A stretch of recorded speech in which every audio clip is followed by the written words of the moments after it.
Přátelé, kamarádi, vítáme vás na už 5. Hookah Talk Show. Dneska přijali pozvání jedni z těch nejpovolanějších z americké komunity a dneska si tady budeme povídat o ničem jiném, než o vlastně nejznámějším černém tabáku na světě, a to o Tangiers. Ale nejenom o tom, protože tady máme hosty také jako zástupce americké dýmkerské komunity a zároveň ten tajný host sedí po mé pravici, je to Geroge Jonson. Dále tady máme Travise Smithe, který je vlastně obchodákem a marketákem Tangiersu, který sídlí přímo ve Phoenixu a poví nám všechno, co chceme i nechceme o Tangiers vědět. A pak tady máme Neeve Donoghue, která je takovou, jak my máme Majdu, tak tohle je prostě jedna z královen americké dýmkerské komunity.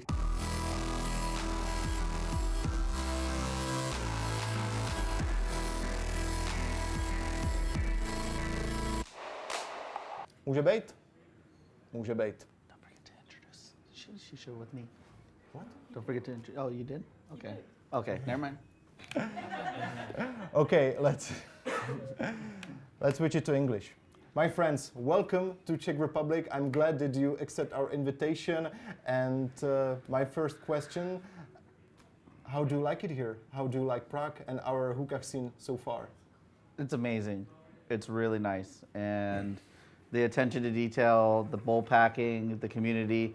Some of the lounges are small, but they're still amazingly well put together, and they feel so homey, and everybody's been so nice. The hookah masters have been so friendly. The owners have been friendly. It's been a fun trip so far. We've smoked a ton of bowls, a ton. But they can also speak on their experiences. Yes, so the trip so far has been amazing. This is my first time traveling internationally, and I'm grateful that I had the opportunity to come here to Prague for my first international trip. The people here have been amazing. The city is beautiful. The sightseeing has been great. There's so much history here.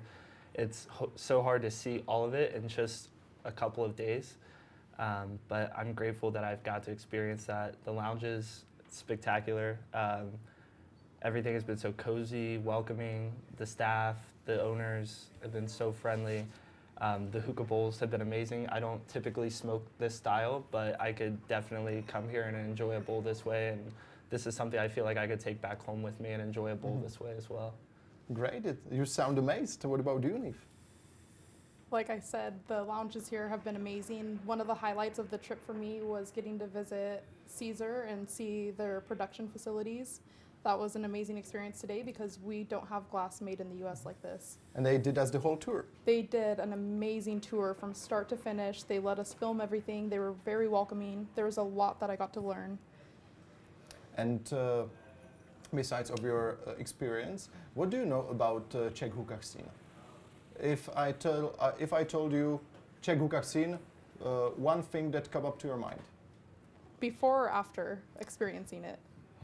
Tough one. Before. So before, I didn't know how elevated it was. Unfortunately, I wish I had known sooner because I would have been coming here years ago to visit. It's a different experience than we get in the United States. After visiting, you guys kill it. You blow it away. Every lounge we have been to, there has not been one bad experience, and I unfortunately can't say the same for the hookah scene in the US. On a basic level of going to lounges. We have our favorite lounges, but you go to other states and it's not the same experience as it is here. Well, some of the states are still on Three Kings. A lot of states. A lot of states. I would say You majority. mean quick lights? Quick lights on our road trip. Not disparaging them, they were great when that was the only thing you had. But a lot of hookah lounges are still using quick lights, and you're like, oh my gosh.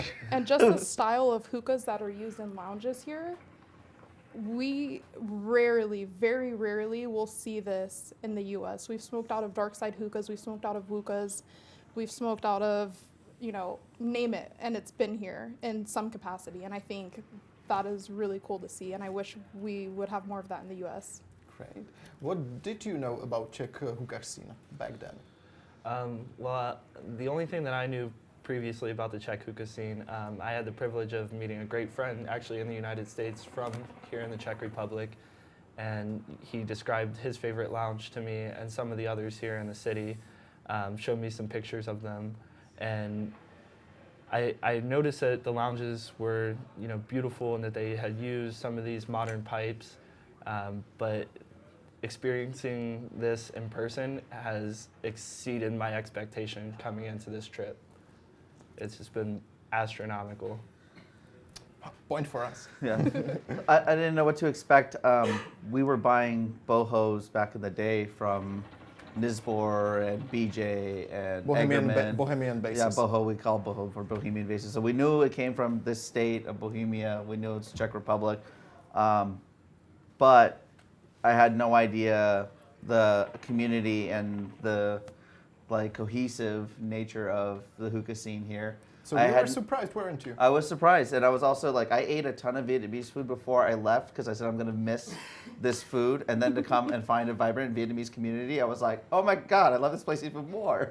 And another thing that I wanted to mention quickly was back home, things get a little competitive between lounges and even smoke shops. And here, there's been so many lounges we've gone to where after we're leaving, they recommend the next lounge. They say, if you like it here, go check out this other lounge. And I think that is so cool to have. That's not common in your community. No. No, there's a lot of fighting. At the start of the show, I briefly described you to our audience. This is your turn. Please introduce yourself to our international and, of course, Czech audience. Let's start with Neeve. Okay. So I started smoking hookah back in 2012 at a local lounge. After that, moved on to other lounges, became a lounge owner. During COVID, at the beginning of COVID, we shut down the lounge, and that's when I started working for Geroge, and that has been an amazing experience because I get to come on trips. I've learned so much more about hookah just because he knows the history of hookah in the U.S. I have also... Hookah sours. Yes. Hookahsaurus. Yes. I also do some blogging for hookahvault.com, which is a newer website in the U.S., and they do an amazing job with their presentation on their website and their customer service, and travel to hookah events. Great, because we've met in Russia. That was... in St. Petersburg. Yes. On a dinner that was held by Darkside, we sit right next to each other, and it was like, would you have a drink with me? Oh, yes, of course. That was such a great experience, and I'm so glad that we got to meet and have such a great time, and now we're here in your home. You are. So jealous I wasn't in Russia. Like right now? No, not now, but back then. Okay, your turn, guys. So my name is Travis Smith. I work for Tangiers Tobacco. I was first introduced to hookah back in 2011. I was a small town kid, grew up on a tobacco farm in southeast Ohio. You've grown up on a tobacco farm. Yeah. It was meant to be. Yeah, I grew up on a farm that formerly grew tobacco, but I worked in the community with other farmers. My father stripping tobacco as a young kid. And then 2011, I was first introduced to hookah. I quit my day job and started working at a hookah lounge. Became a manager of said hookah lounge and then a lounge owner myself. I was introduced to Tangiers Tobacco in 2014, instantly fell in love with it.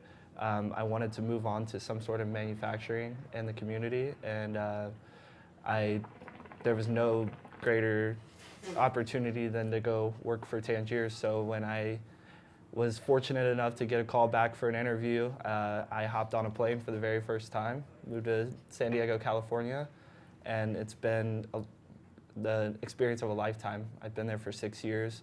I've met so many great people. George, Neeve, they're family to me. And the people that I have the pleasure of working with every single day, they're my family.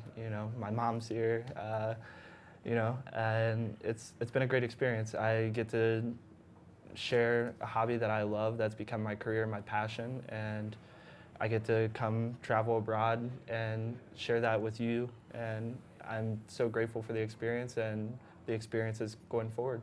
That's the most passionate introduce yourself I've ever experienced, and it was great. Thank you so much. Thank you, my friend. So, what about you? Hookahsaurus. Hookahsaurus. I'm George Jonson.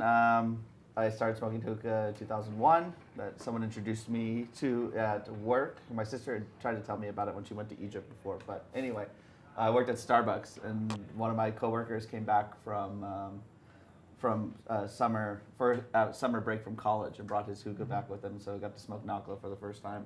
In Starbucks. We left Starbucks, not in the Starbucks. We were working there.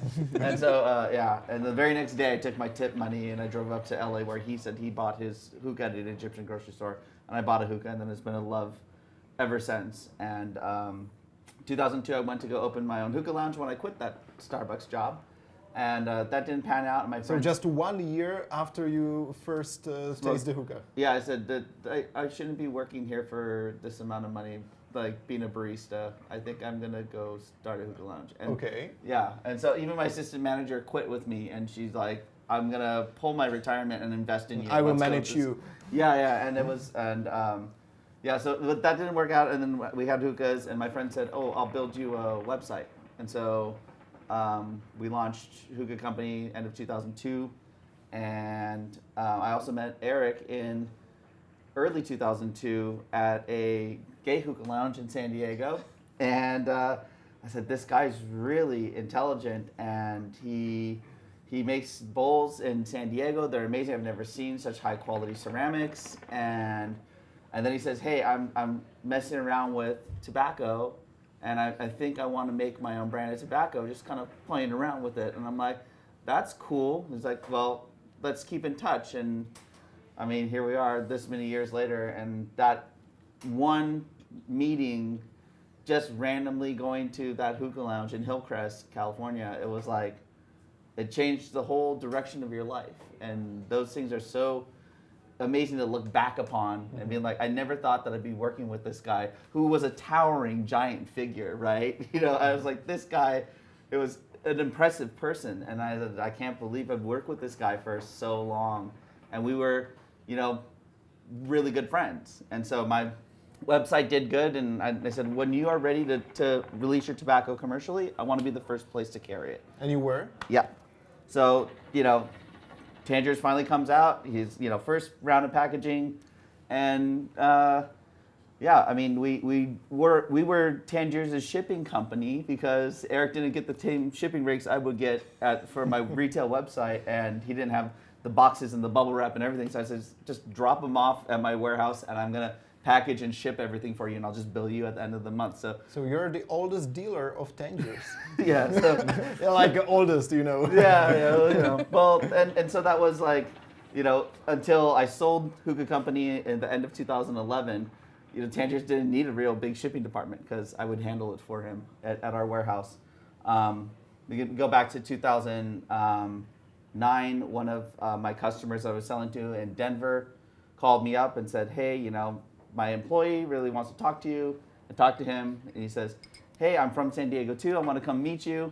Like, okay, come out to the warehouse. And it was Jonathan, the original designer and creator with Regal.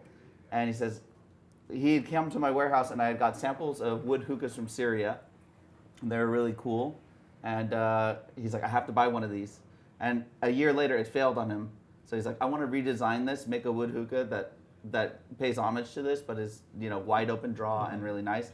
I said, okay, if you do that, bankroll it. I can help bankroll it. We can fund manufacturing it, and I just want to be exclusive rights online. And so that was the beginning of Regal. And I sold the website as well as the distribution rights to Regal, and then came back a few years later and needed to work. And so obviously it was a natural fit, and it's been fun ever since. And right now, you're the CEO. No, I don't. On the website, told me that Regal, you're yes. the CEO of Regal. Yeah, president, CEO. I mean, there's three of us. Okay, Like so the head idiot. it's not like any big corporation. So like the head idiot of yes, Regal. yeah, the average dude. So I mean, and it's like I don't even turn wood anymore. It's like majority of my time is just talking to people and hanging out, going to hookah lounges and telling them, you know. I mean, and our designs are old too. I mean, we're kind of dinosaur. We're the modern, but still very traditional, right? Rubber fit in like larger based, all the kind of stuff. So Guys, how did you meet each other? Hookah. Well, so I met George in 2017 when I flew to San Diego for my interview. George was tasked with driving me a couple places and getting me around, and also showing me around town and bringing me to the warehouse and everything. And So he was your tour guide with an umbrella. Something like that. I mean, I don't know the ins and outs, but all I know is George came and picked me up from the hotel, brought me to dinner, and then drove me around and took me to a hookah lounge because I was really craving a hookah. Nothing's changed. And then, obviously, I got hired at Tangiers.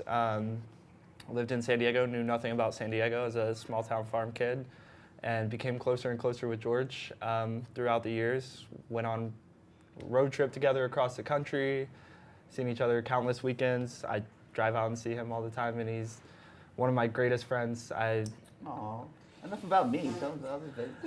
I met Neeve at her hookah lounge, Vapor Hookah Lounge in Temecula, California. I heard great things about her lounge and her, so I naturally wanted to drive up and explore her hookah lounge. Stop. And went up there a few times. We became great friends, and then Neeve came to work for George, and I see her even more frequently now, which I love, and we get to go on trips like this and see each other together now. With the community being so small in California, you're gonna Small? Small as far as the people in the industry. Once you've owned a lounge for a year, 2 years, if you're doing your due diligence, you're gonna meet pretty much the main players in hookah. So George, I don't remember the exact moment we met, but it was through the course of business. We carried Tangiers, and over the years you just grow closer with people that are great. Yep. She was a customer, and when she lost her hookah lounge, I could kind of like see on the social media posts, I was like, I wonder what she's doing. Hey, what are you up to? Nothing. Like, you want a job? Yeah. All right, cool. If it's with you, yes. Yeah, you're working with me. And then the same story when Better than LinkedIn. Yes. Yeah. And the same story with Travis is when guests would come in from out of town, I would always want to make sure they have a good time, or we have these, like the Russians would come, the Brazilians would come, or the Germans would come, and we would just I would say, Eric, I'm going to go pick them up because I have a van, I have plenty of seats, and I'm a natural hosting type of person. So, go pick people up at the airport, take them over, are you hungry, you need anything? We're going to sit with Eric for the rest of the night. So you want to eat before we get there, right? And so, prepare them for everything. It's like, there's going to be a large college vocab words. So, for my foreign customers, I'm like, anytime you have a question about anything Eric says, just tap me and let me know, and I'll translate for you. so I've always been that, entertaining person for Tangiers and the hookah scene in general. Entertaining person. Okay, please describe to me your first ever hookah experience, if you remember. Oh, I remember. It was at the Starbuzz Lounge in Temecula, and some friends. At the time, the law was 18 and up for smoking, and being in a small city, you had two options: go to hookah or go to the 18 and up country bar. I wasn't into line dancing at the time, so I said, I don't know what hookah is, but I'm down to go. And after that first bowl, the rest is history. Wow, I've never heard that story. What about you, Travis? So 2011, smoking age, of course, was 18 and up at the time in the United States. My friends, they were like, hey, let's go do something tonight. Let's go downtown, and it was a bunch of, kids in a small farm community. It was cool to go to the big city. So they were like, let's go to this hookah lounge in downtown Cincinnati. So my friends drove me to downtown Cincinnati. We went to the hookah lounge that I was later employed at. The first hookah that I ever smoked was Alfaker Double Apple. And instantly, I had never been around so many different types of people from different walks of life. I grew up in a very small village, so I fell in love with it instantly. I was meeting new people, and I smoked a bunch of hookah all night, smoked cigars, and ended up getting sick. But Coughing. Cigars and changed. hookah. but I fell in love with it. I went back and gave it another try, and then decided I wanted to work in the hookah industry.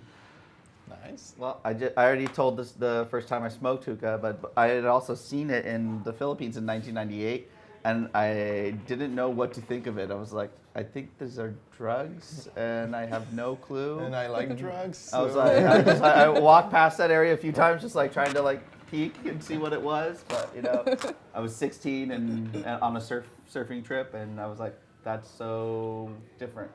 But yeah. And in terms of hookah, what do you like just now? Like in terms of equipment, of tobacco, flavors? What is your typical go-to hookah, like everyday hookah? You can start. Okay, so being that I don't smoke at home anymore, I smoke at the barn while working. Majority of the time it's Regals because that's what we have at the barn. But George has a huge collection of pipes from every year you could imagine. So sometimes we'll bring out some of the older stuff. But yeah, DSHs, Regals. Lately, we've been a lot of DSHs. Love DSH. Yeah, I mean, before we were on the Matt Pear kick. We go through phases. Yeah, I did stop smoking the BZs because they were just too hard to clean. The brass ones. Yeah, Yeah. the copper one I gave away because I was just tired of polishing it. I was like, I brought this back from Russia. Please get rid of this. But yeah, I think my go-to is usually a Regal or a DSH right now. As far as flavors, I'm really open to things. There's a few new flavors that we've got samples of lately that are amazing. So I'm super excited to smoke those new flavors, but I rotate them a lot. And what about you, Travis? So my ideal hookah setup, I typically smoke with a Regal hookah. My 3 favorite pipes that I own are all, well, 4 favorite pipes that I own are all Regals. You don't have to do that just because I'm sitting here. No, of course. I have a mass collection of hookahs, but the ones that I typically gravitate toward are Regal hookahs. I do like other modern hookahs as well. I smoke those occasionally, but you know, obviously I smoke Tangiers Tobacco exclusively. My favorite flavor being what I'm smoking now, Blitzsturm. But as George mentioned, we have a few new and exciting flavors in the pipeline that I've been fortunate enough to try and test, and I even got to develop a flavor, which was a very cool experience. But yeah, that's my I can typical proudly go-to. say I'm no longer exclusive to just Cashmere Black with these new flavors It's coming also out. my favorite. That was my favorite Oh, since you're the gonna release love date. this new one. Okay, guys, what pushed you to learn more about hookahs?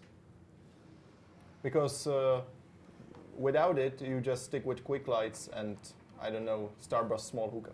So what really got me into the enthusiast side of hookah was a friend of mine who was always on online communities, Reddit, always researching. He had introduced me to the Cloud Lotus, and at the time that was like mind-blowing. I was like, what is this contraption? And from there, it slowly progressed. I started entering these online communities and started learning more. I started meeting people that were really passionate about it. And once your smoking sessions are elevated to that level, you can't go backwards. You just want to get the next best session. Same for me. So the lounge that I worked at in Cincinnati was purchased by another retail store. Hookah Rush in Columbus, Ohio purchased us. There were several members of the staff who were in the hookah groups in the United States.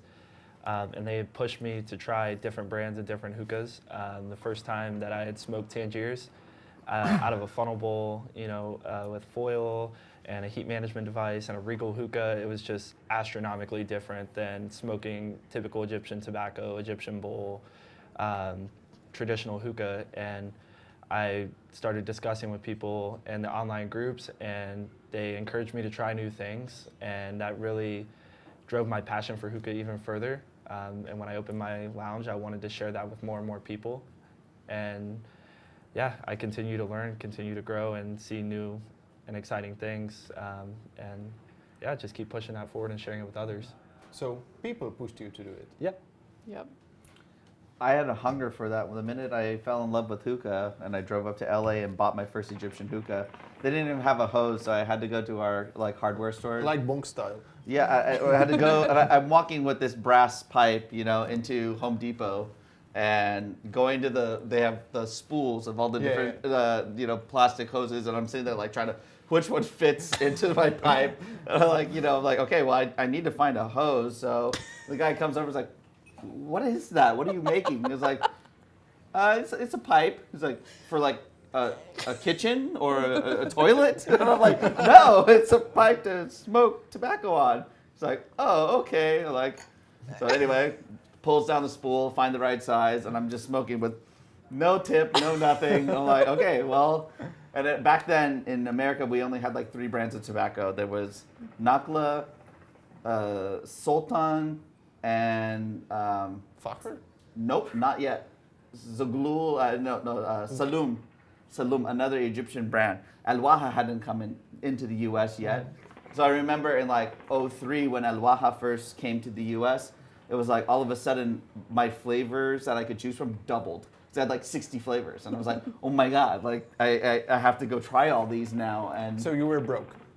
yes. But I mean, back then it wasn't until 2003 that California instituted excise taxes on our class of tobacco. So I was paying like $2.50 retail, $2.50 for 250 grams. So it's like 250 grams. 250 grams, 250 Those was were the the retail, days. and then I went and got a resale certificate so I could buy it wholesale. So it was We always envy you about your price of the tobacco. yeah, and it was like amazing. So like I had like a whole hookah lounge in my house, and so I'm like, okay, well these pipes are from Syria. Okay, these pipes are from Turkey, and so I'm buying pipes at all these different communities. I go to the like Persian grocery store and I buy the wood gallion, and I'm like, okay, I'm like, this thing is really hard to smoke out of, and why is the bowl metal? And just trying different things, and there wasn't a lot of information online yet. So when like Hookah Forum was there, and so like I can log in, check things out, but So you were at the experimental phase. yeah, I mean, it really was just starting out, and so there's obviously some people who were doing it before me, and one of my friends, he started the first hookah lounge that I know of in California in 1979, and so El Basha in Orange County, and he's still a friend of mine to this day. He's an amazing person, but like, it's amazing how over the years you just pick up knowledge, and sometimes I feel like I'm falling behind and I'm not learning as much, and I'm becoming irrelevant in a sense, like getting older and not knowing. And then I come to places like the Czech Republic or the Frankfurt show last year really boosted my energy because and it revived my excitement for hookah, because in America it had become kind of stagnant for me. Our industry was shrinking, the community was not as cohesive anymore, it wasn't as fun.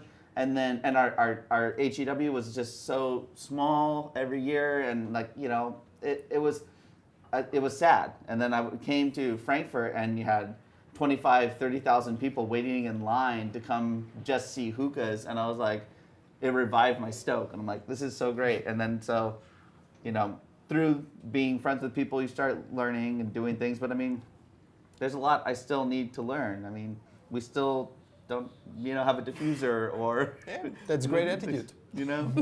So guys, entertain us a bit.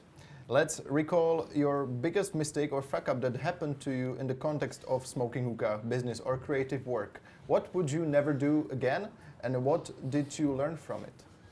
So this is a super embarrassing story that I'm going to share with everybody.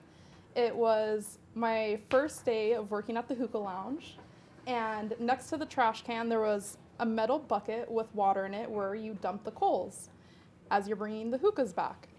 And I had seen the guys doing it, but I wasn't really paying attention, and so I bring a hookah back and I take the coals and I dump it in the trash can, set the hookah down, and I walk away. And 3 to 5 minutes later, the employee, my coworker, goes to the back and is screaming that there's a fire, and I'm like, what fire? And I go back there and the whole trash can is burning.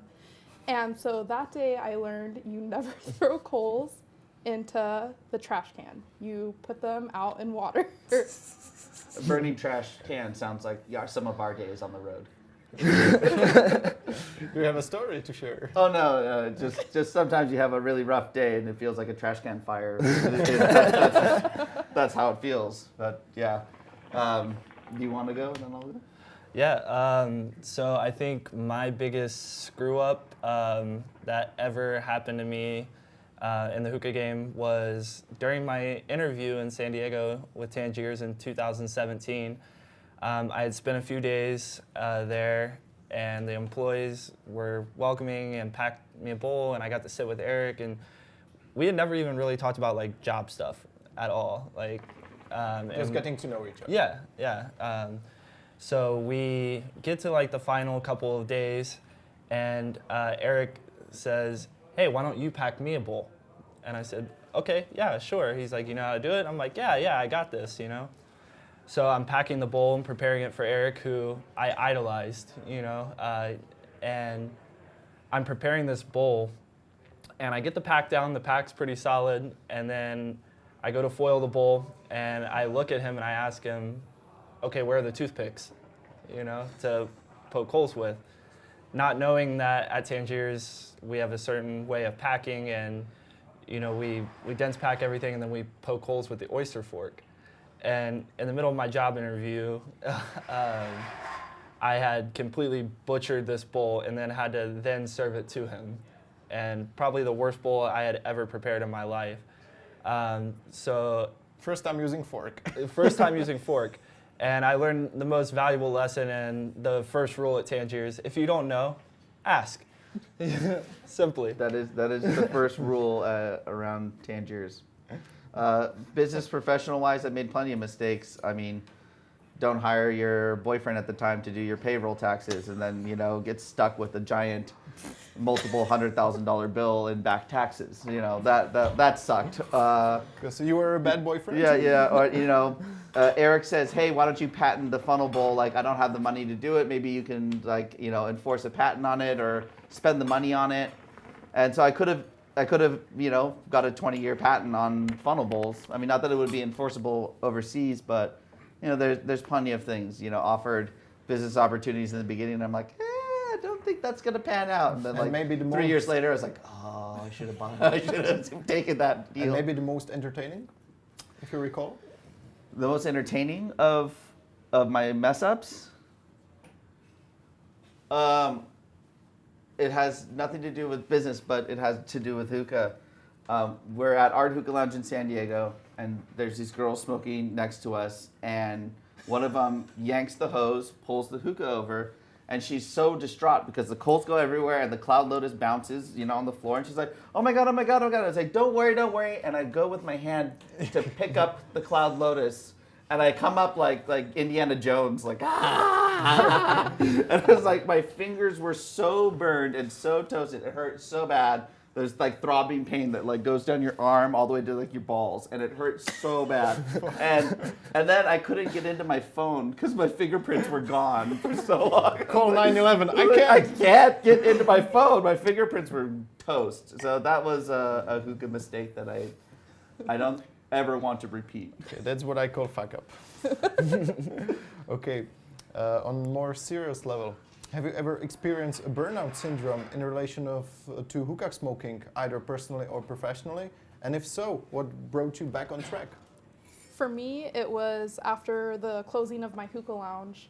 It was so much going on in the world with COVID, and we had to stay home. I didn't have my business to go to. I was locked inside, and I just kind of got in the rut of like smoking hookah at night, talking to friends on Discord, but I had lost the passion a little bit about being involved more with the community, seeing what new products were coming out. And what really revived that was starting to work for Regal Hookah, because you go so many places, there's always people coming over, there's so many new products he's always picking up at the barn, so that revived the passion, and I'm happy for that. I'm glad you get back on track. Mm-hmm. What about you guys? I think for me, a couple years back, I had been working production at Tangiers. I'd been trained in every department in the building. I'm in the back working and still doing sales at the same time. And I experienced that burnout syndrome of, I'm working production during the day, and then I'm, fielding sales calls in my free time and dealing with customers and everything. And then I go on this cross-country road trip. I'm already like exhausted, I'm tired. But we go to these lounges and we see the community, we see the people, and we see the hard work that our production staff and all the people at Tangiers, the 40 people in the back that are sweating it out every single day to make the best tobacco in the world. We see the customers and how well we're received and the excitement and the love that they show us. And that really brought me back to why I do what I do. So you were maybe stressed by the amount of work you do, and it's not one work, it's just like 3 different tasks at a time. Yeah, I mean, it's the repetitive cycle of doing the same thing every single day. But, you know, I just kind of got that burnout syndrome from doing the same thing every day and then taking on too much at times. But then seeing everyone and how well received we are and the love that people have for us and for the brand and what we do, that's what really brought me back to it. This guy always stresses himself out and takes on more than he can chew because he doesn't want to be a burden on everybody. And it's like, you don't have to do it all yourself. And then he also scheduled our road trip really tight together. So it was like this hookah lounge and then drive 12 hours and then we're setting up and doing the next event. And the 6 next hours hookah sleep, lounge. then go. Yeah, it's like no time to sleep. And then of course he gets cranky when we don't smoke, so we have to stop and smoke. And it's like, oh my God, it was a whirlwind. And then one of our stops, the guy got COVID, so we had a day off in DC, and I was like, thank God. Like we drove 8,600 miles over the course of a month, and it was like every day it was just go, go, go. And you're sitting in the car driving, eating junk food, and like it was horrible. If we did it again, I would definitely let you just smoke in the van. Like we just put a hookah in the van, Yep. shut up, because like we would stay at cheap motels so that we could smoke, so that this little grumpy boy is happy to get his nick fixed before he goes to bed. But after like day 2 or 3, my back is going out because I'm the old one of the group, and I'm like, I can't sleep in a Motel 6 bed. I can't. So we'd have to go to like a DoubleTree or a Hilton and like have a nice bed and relax, and then, you know, the next day it was like, can we smoke? Yeah, I want to smoke tonight. Can we stay at a junk motel? And I'm like, okay, like every other, like let's make a deal. We'll stay at a nice one, and then tomorrow we can. Plus, DoubleTree gives you cookies and they're warm. Those so, cookies like, are so good. You win me over with the cookies, so Food motivated. very much so. Have you ever burned out or not? Oh yes, let's answer the question. Yes, in 2011. I had a pretty rough year, lost a few relatives, and was in a very depressed state, and I sold my company. So Hookah Company was bought out by Hookah Shisha, and I cashed out, sold the business, and ran away, trying to find happiness. And, you know, I moved to Lebanon, and I was just going to the gym twice a day and eating amazing food and smoking nakla or fakhr that I would buy at the local grocery store. And that puts you back on track. And you know, and I wasn't smoking that often, and so I was like, after doing that for 9 years, you were like kind of burnt out. You need a break. And then I needed to go get therapy, and that's what helped. Was finally coming home. I didn't have a job. I didn't have the sense of like purpose in life. Like where to go? What am I doing? You're just. So when I came back, it took a while to get back on track, but getting back into the hookah game was the right move. Right. I agree. Is there something about you that most of the community doesn't know and would be surprised? I think we're going in this direction every time. So go for it. So sorry. I actually. Maybe a bizarre hobby or something like that. This is my life. Hookah is what I do. I don't think there's much that people don't know about me, because I'm a very open person. So it's kind of my answer, sorry. No problem. I think the thing that a lot of people don't know about me, and I mentioned my upbringing, I'm from a small village of less than 2,000 people, and that I grew up on a tobacco farm, completely like no cultural awareness of the world and different people and understanding of, you know, all these cultures and customs, and that's something that I really had to like learn on the fly after like 2011, 2012. The hookah industry really brought that to my life. And you told me something about your heritage, that you're half Cherokee? I'm like 1/8 Cherokee, but 1/8. yeah, Yeah, my father's side of the family is from the Cherokee Indian Reservation in North Carolina. So we have 1/8 of a Native American Yeah. with us right now. Yeah. I was born in America, so I consider myself quite native at this point. But This wasn't about you. one thing about me that people don't know, I mean, you can tell by my mouth tip, I am pretty gay, and you didn't know that. You're like, Yeah, I so was it's like, I was kind of surprised on Friday. yeah, I was surprised that I'm gay, and he's like, I was like, I thought you were doing research on your subjects before they came. Hey, but it's not on your website. Yeah, so I We mean, will change that. yeah. So I mean, I was in the closet for the first part until I sold Hookah Company, and I had only come out to very select few people in the industry, Eric being one of them, and we kept it hidden from like even Hookah John, who still was like upset that I had never told him, and then. But at the time, like you think about, like I was going to Egypt every year, and we're importing Syrian hookahs, and I'm sitting with, very conservative Muslim guys, and I'm like, I have to kind of watch what I say or what I do, and when I sold the Hookah Company, I was like, "That's it, I'm gay, bitches." Fuck. and that was that was it. And then people were shocked, but the really good people that I was truly afraid of them treating me different didn't. Right, and so like Haj Ali, rest in peace. He was I called him Amu, like in Arabic meaning uncle.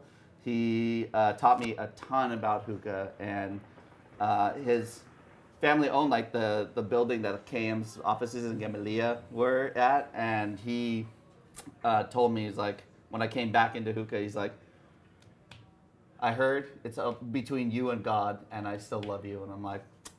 Aw. So those moments that you were so afraid that he was going to treat you differently was better. That's something that that's a story I rarely tell. Thank you so much that you're being so open. Right now, my friends, we go straight back to Tangiers facility. Let's talk about Tangiers. All of you can contribute, but it will be exclusively with Travis here. So Travis. I don't know what to ask you. It's such a boring company, But maybe, please share with us a story of Tangiers as both brand and product. We are all ears. So Tangiers, as a brand, started off in San Diego, late 90s, Eric making bowls.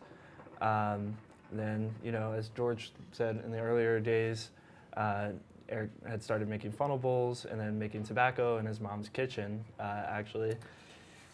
How about I step in for a second? So bowls came out in 1999. Eric worked at Fumari as a bouncer at the Hookah Lounge before that.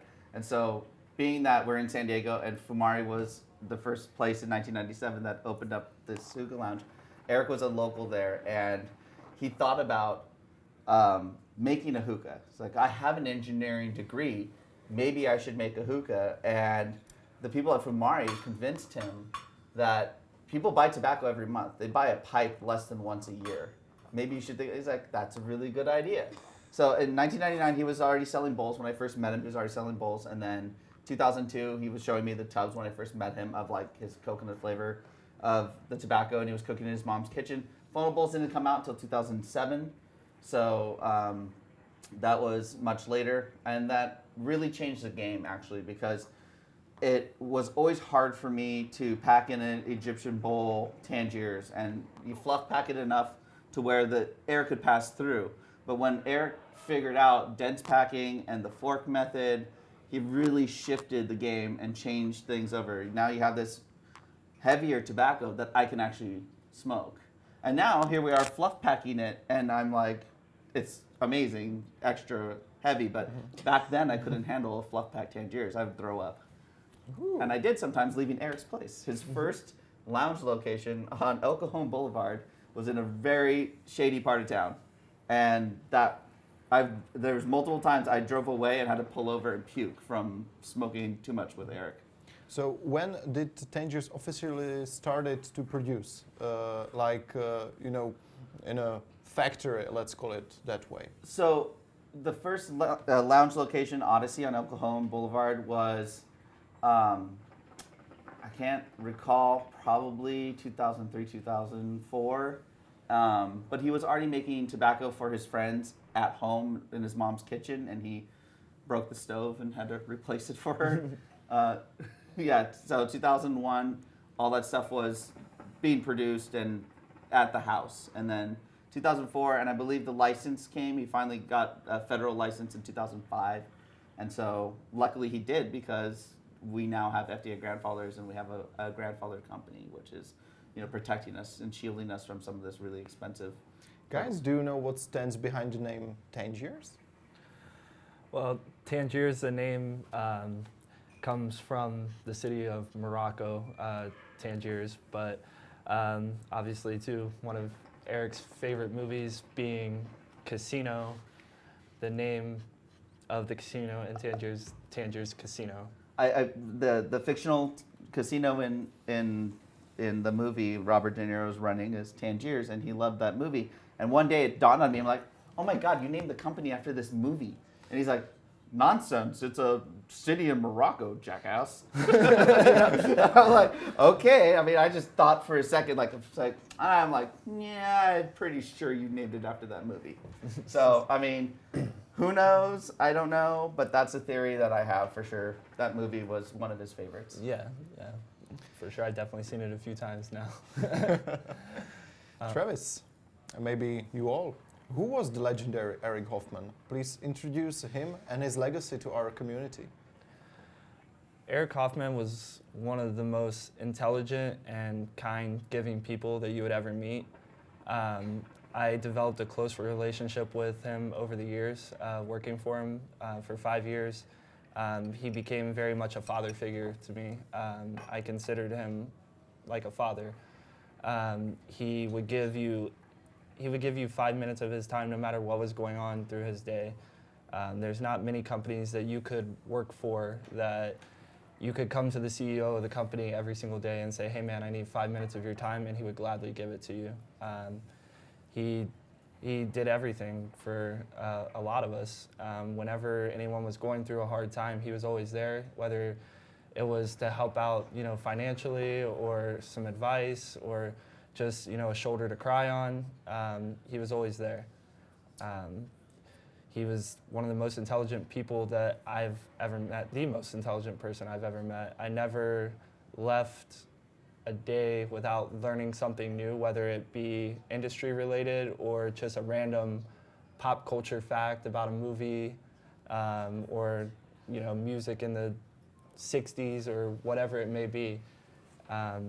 He was also fun to be around. I spent practically 18 hours a day with the man, and Board games. Fantasy football was a passion of ours. He was incredibly competitive and fun to be around during football season, especially. Like football or soccer? Like American football. Yeah. But even in a game like fantasy football or a board game, he always tried to eliminate the possibility of him losing, and was always one step ahead of you at every single turn. And I think that competitive spirit drove a lot of us, and then the culture that he created in our company that brought us all closer together. He assembled the best workforce possible and the closest family possible, and that's why you really see the tobacco continue the way it is and the company continue the way it is, producing that amazing quality. He held everyone accountable, and we've passed that on with each other, and we're always there for each other. Thank you. He changed the direction of my life. What can I say? I mean, in the beginning, my website was the one bringing enough money to keep the doors open, and later on, when I needed a job, his company made enough money for me to survive and not to struggle. So, I mean, he phrased it once as like, we're like pace cars. When you're doing NASCAR, they do like ones in front and then they draft off of each other. It's like, you were doing this with Hookah Company, and now Tangiers is doing this, and I want you to be on this with me, draft with me, we're together. And so it was always always something that you would learn, and he had a great way of making analogies of things that would help you make sense of the world. And I told him once, we had a conversation about clouds for like 3 hours, and he said, "Do you see the leaves blowing in the trees?" And he says, "Yeah." I said, "Yeah." And he says, "Do you see that they're blowing the opposite direction of the natural, like they're flipped inside out?" It's like, "There's a storm coming." I'm like, "Yeah." He's like, "Drive home safe today because there's going to be rain probably on your way home." And I was like, "How do you know that?" He's like, "Because trees will get blown. The wind goes this way normally, so the leaves naturally grow. Are this way. When they're flipped inside out, something's gone awry, and you're not getting your normal weather." And I'm like, "I've learned more from you than I have my own parents." And he says, "I think that's a compliment if I've ever heard one." And so I'm like, it was devastating to lose him, but and it's still painful, but we're trying so hard to keep the company alive and running and stay true to his vision and his way of doing things, yet still bring it into the new century and with new packaging, new processes, and it, I don't work for the company, but I always tell people, like, I'm quite senior in the inner circle of Tangiers, but I don't work for the company, right? So I say Eric provided so much for us, and he was a person who always gave second chances to people, and people chances who typically wouldn't have gotten chances. And it's a really great charitable thing that he would do, right? So a lot of the lifers that have been with us for many, many years are people who probably wouldn't have been hired at a normal job, but because Eric saw something in them and gave them a shot, he was just an incredible person. But he also ruled with fear too. He struck fear in the hearts of us, and it was like, I would joke with people sometimes. I said, we're like the North Korea of tobacco. We love dear leader, we praise dear leader, but sometimes that iron fist will come down, and we needed it, And usually when he ripped into me, most of the time, there's a few times he was out of line, but most of the time I needed to hear what he needed to pound the table about. And so, an incredible, incredible person.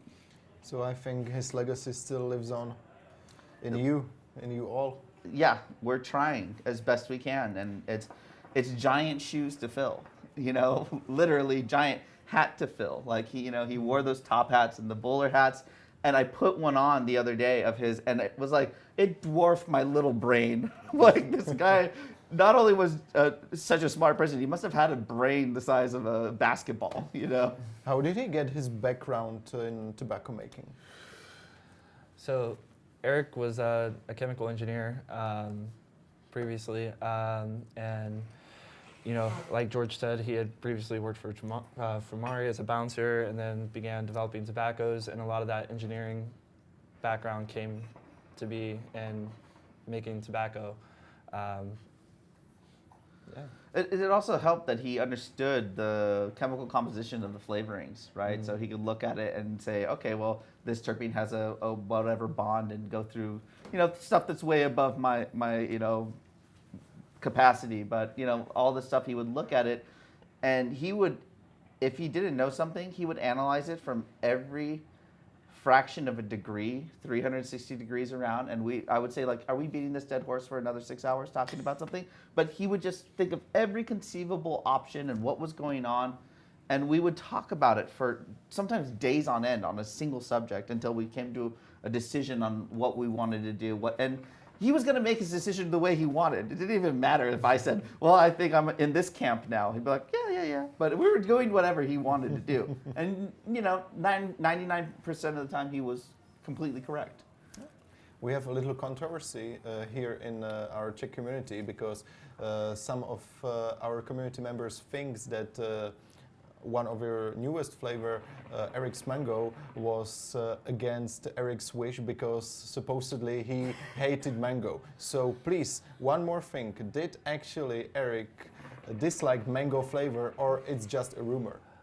I assure you that Eric did not dislike mangoes. As a matter of fact, like, a lot of the time, he would have some of the best quality mango fresh fruit that you could buy in the office. You would have cases, you know, Yeah. because you buy the cases at like, they would be like, you know, 6 or 12 in the case. And so he wanted a mango flavor for so long, but he couldn't ever get a flavor that satisfied him. And so that was like the last will and testament, was that like he'd finally come to a mango that he liked. When papaya came out, or papaya sorbet came out, and this was back in the Mission Gorge location, and he goes, hey, try this new flavor. He doesn't tell me what it is, and I puff on it, and I go, oh, you're finally making your mango. That's awesome. He says, no, dumbass, it's papaya. And I was like, oh, it's, you know, I was fruit. close, right? And so to have it and to get it, and then some of my friends are like, you know what? It doesn't taste like a mango. I'm like, why? And they're like, I think it's a pretty spot on mango. They're like, no, mangoes aren't sweet like that. They're sour. And I'm like, you've only had fruit from the grocery store in LA. If you go to like a tropical place and have fruit in like Brazil or Hawaii or Vietnam or anywhere, you're gonna have better fruit. Like the tropical areas have amazing fruit, especially mangoes and papayas, and they're actually sweet when they're good. So that was not against his wishes, and he definitely loved mangoes. So it's a rumor. That is a rumor. Okay. Travis, and please speak more loudly for our crowd. In your opinion, what makes Tangiers so unique on the international tobacco market in comparison to maybe other dark leaf brands? What are the key components and thoughts behind your products? Well, I think What makes them unique? I think first and foremost, what makes us unique is the fact that everything we do is a handmade process. The people, the team that Eric has assembled, and the precision behind every single process, it's been done the same way for 20 years. And we have a lot of senior staff in the building, and we continue to train people the exact same way. And the fact that the process has remained the same for so long, the fact that everything's American made, American sourced, American labor, by hand, and the process being so tedious and so many quality control procedures done with so many sets of hands, I think that's what separates us from everyone else. It also adds a lot to the cost when you have hands doing it. And the American labor market right now, no one's going to come in and work for less than $25 an hour. And so if you think about that, we have to amortize that cost across every kilo of tobacco. It does put us in a higher tier category. It's also hard to get distribution and come into countries like where we're at right now with abiding laws and doing things correctly. It's very difficult. So there's also a mystique about it. Like, we really want this like pioneer who changed the course of hookah with this dark leaf tobacco and funnel bowls and forks and all the things that he did. And it's so hard to bring that to fruition and satisfy the demand that we have around the world. And we're trying. They're trying. Tangiers is really working forward and trying to increase production and bring down lead times, but it's all handmade still. yeah. Yes. So it's still a painstakingly tedious process. Talking about the process, can you at least give us an idea how Tangiers is made? I know it's the most sacred secret, but we would like to understand at least a fraction of the process. So I can give you a general background of the production process. So we have 4 major departments within our building. We have our cooking department, which is the beginning steps of processing the tobacco. They take it from a raw and unrefined state to refining it, cleaning it, getting the tobacco cooked and ready to be flavored. The flavoring department being the next step in the process, then adds, flavoring, liquid mixtures, everything like that, bags, everything by hand. 2 kilos at a time. 2 kilos at a time by hand. Then we have our packaging department, which is actually 2 separate departments, but under one. So everyone thinks that everything is vacuum sealed and machines do it. No, it's actually done by hand. Squeezing air out of bags by hand, and we used to do flyers by hand, wrap every single one, handwrite every one. I did that on a daily basis for 3 years. Is very it still tedious. handwritten? Not with the new boxes. Yeah, we do have a new, more modern packaging that we've introduced. So you guys see this modern box with a peel away sticker that you can put on the tub now. But you have more time for producing tobacco. Yes.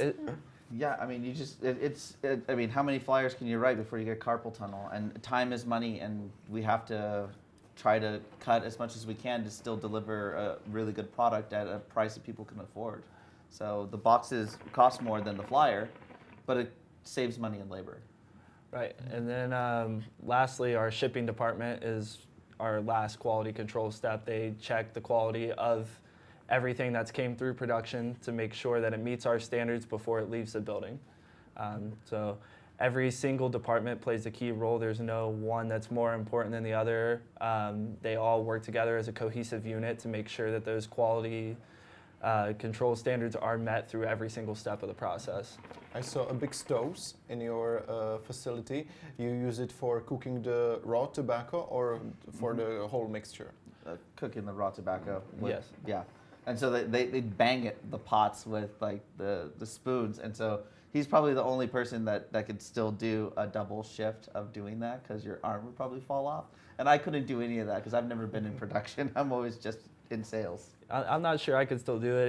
It's a testament to the guys in the back. Those guys work so hard. It's very manual, tedious labor, and those guys do it every single day. Standing over those hot pots and that smell of the molasses, it's a lot. Every single department, like I said, everything is done by hand to this day the same way. So shout out to the people in the back. Those guys work very hard every day. One thing about the process, Eric used to say, like, not any single person has all the keys to my castle, but between the people in this inner circle, basically the people who wear the hats to wear management, have enough keys collectively to keep this thing going.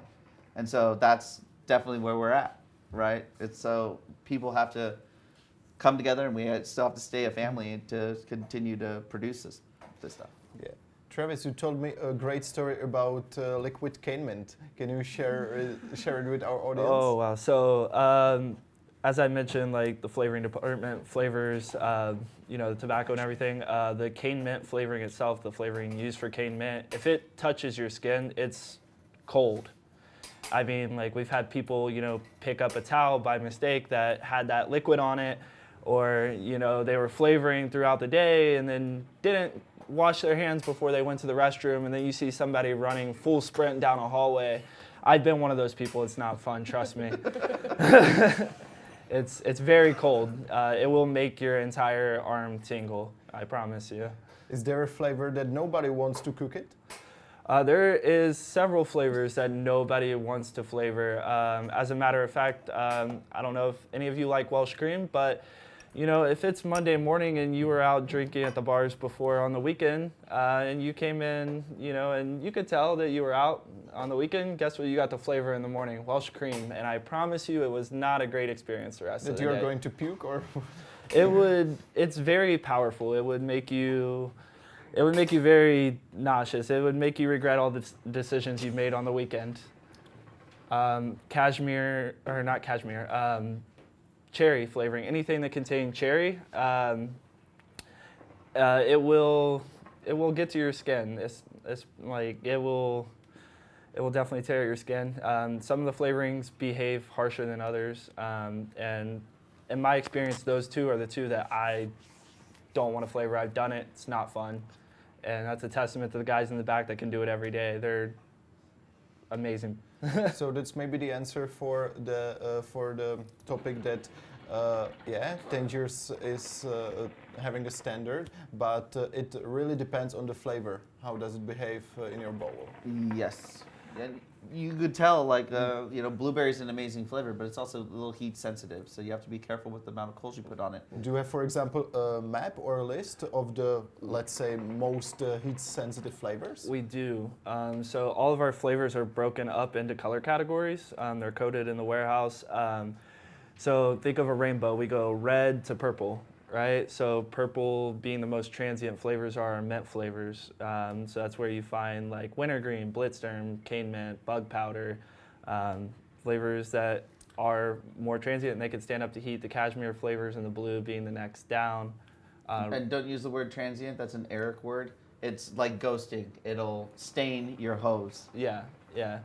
The red flavors like tropicals and berries, things like pineapple and blueberry, those can be more heat sensitive as well. They do behave differently. Different flavors have different characteristics that cause them to behave differently. Travis, this could be so valuable if you share it with us, because we are struggling to find this fact on our own. And if you share this, I think it's no secret. It would help us a lot. I believe that there's the website is being rebuilt, and Eric had made a catalog list. I have a copy at home, and it's flavor number 1 through whatever, and it's got the color coding, and it has the description and like heat sensitivity ratings, and so we had a whole scale of doing every single flavor, and that's something that we need to update it with the newer flavors, and then hopefully get it on the new website whenever that launches. Just share some part of the love you experience every day in Tangiers with us, and we would be happy. I never learned the color coding system. I mean, that's too Very fun. Yeah, that's, for example, for me, first time to hear that. So I think it would be really valuable to all smokers all around the world. Yeah, and a very fun fact too, as a production employee, in certain departments, you had to learn those. You had to learn the flavors by number, by name, 1 through 119. Now we're up to like 139, right? But we had to know every single number, name associated with it, and color category it was in. Number 4. Number 4 is Blitzstorm, purple, black. 55. Mine. 61. 61 Indian Summer. 98. Chocolate, no. Indigo Flower. Indigo flower. 106. 106. Pine Pass? No, 104 is Pine Pass. Hesitrigus. Hesitrigus. Number 1. Number 1 Lemongrass. used formerly apricot, lemongrass. now. Lemongrass now. Yeah. 38. 38 Cashmere Cashmere Peach. Yeah. And I will end with this on Cashmere Peach, which is my favorite. Okay, guys, let's dive into the Tangiers universe. From what lines are your portfolio made of? Like, I think right now you have 4, but it used to be a Lucid line, I think. So please let us dive into the product portfolio of yours. So we have 4 lines of tobacco. We have our Cook line, which you would see the green label associated with it. It's our lowest level of nicotine. Also has a different sweetener base to it. That's Beer Cook. Yep, the flavors come out much sweeter. There are certain flavors associated in that line that are exclusively in that line. Bear Cook was the replacement for Lucid. Right. Lucid was the lower nicotine line, and it's something that I enjoyed when at Hookah Company. And then when I came back, I was like, "Where's Lucid?" It's like, "It's Bear Cook now." We changed the sweetener in it, and it was. And it's a combination of Burley and Virginia. I lowest don't line. know. I've never worked production, but it's the lowest nicotine amount. And then you have Nor Nor is our standard. Yeah, it's our most common selling line of tobacco. The yellow one. Yep, our yellow label. Then the next step up, you have our Burley line. It's our strongest level of nicotine. That's our purple lavender colored label. And then the next highest line you have up is our F line, which is our Burley tobacco, but is also caffeinated, and that's our magenta. Once I asked Tess about why do you produce F line, she told me because it's fun. Yeah. Eric used to say, "I like to combine 2 very addictive substances that I enjoy and then make it into one product." I hope I've. Do you know what caffeine adds up to the mixture?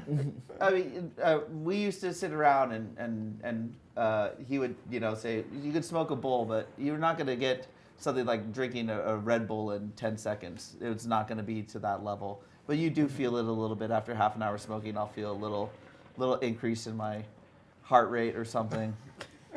Talking more than I already do. Okay, that's tobacco, but I think you used to. Maybe you're still producing your own coals. Then you spoke about oyster fork using, and of course the funnel bowl. Yeah. Is there more? So currently we have our Japanese coals that we import, or as people commonly know them, silver tabs. Those are still being produced as well. Our funnel bowls are still being produced. Tangiers Pico bowls. Yeah, so we have various sizes. Number 8 being Pico, the smallest. Number 4 being our small. Number 2 being our medium. And then number 0 being our large, which there's different capacities. Obviously, our large holds up to 100 grams. But it's hard to get our hands on them. Well, just come visit us. Yeah. So easy. No problem. Come on, come hang Just come out. on down. Yeah. We still use oyster forks to this day to mix our tobacco, dense packet as well. We even have a new charcoal on the horizon that may hit market soon. I don't know anything about that, but yeah, I broker the Japanese coals for Tangiers. So we know something about it. Well, Eric goes, well, you're Japanese, so deal with them. And I'm like, my grandparents are Japanese American, and I don't speak Japanese. I was like, nonsense. You know how to deal with them. Call them up. I'm like, so yeah, I have to go research, find the manufacturers in Japan to private label and do the coals for us. There's a more to be said about bowls too. So like his first bowls were modeled after like a El Fishawi, which was like a very old Egyptian lounge in Cairo. It's in Hussein, the square. And then he had like the tower bowls that came out later. And he had the flat tops, which I really liked, which had the ridge for like foil pulling over. And then he had the Super Chiefs and funnels. So like the Super Chiefs were like the domed, raised eggy, right? And so it was just a way of preventing juices from dripping down. And then of course the funnel was knock it out of the park, successful. And I named it. So yeah. Let's talk about it later. But actually, you started to produce your own merchandise finally. Yeah, we do have a guy in-house that designs a lot of our T-shirts, stickers. We have some cool buttons too that Tess makes by hand. Those are really cool. Flags, all kinds of cool merch, mats. Stuff from Tangiers Club Brazil. They do a lot of cool stuff Tangiers down Club, Tangiers Club in Brazil. They do a lot of really cool merch, and we actually have collaborated with them to bring Tangiers Club US. So hopefully bring some of the cool things that they do in Brazil to the United States market. Yeah, that's it. Do you know what products or projects have either won or lost mark on the market since the beginning of Tangiers? Like the best-selling thing and the worst idea. I mean, we've had several flavors that people have said like, oh, I want this flavor. For example, bacon, right? Like everyone's like, you got to make a bacon flavor. You got to make a bacon flavor. You got to do it. You got to do it, right? And Eric's It's actually my first Tangiers I've ever tried. Same as well. Oh, I'm sorry. Actually, mine as well. But bacon comes to market, and then so many people were like complaining about it, and their number one complaint was it tastes too much like bacon, right? Like it's spot on, and there's been several. Just at eggs. Yeah, make a breakfast. Eric opens up the thing of flavoring and says, "Smell this," and I'm like, it "Smells like heart disease," But I love bacon, but that stuff stained everything. Right, so I get a tub of bacon to take back to home, and it literally ruined the pipe and the hose and everything. So I was like, that is exclusively a bacon pipe from now on, right? I still have a tub, and the flavor is pretty much dissipated because it's so old at this point.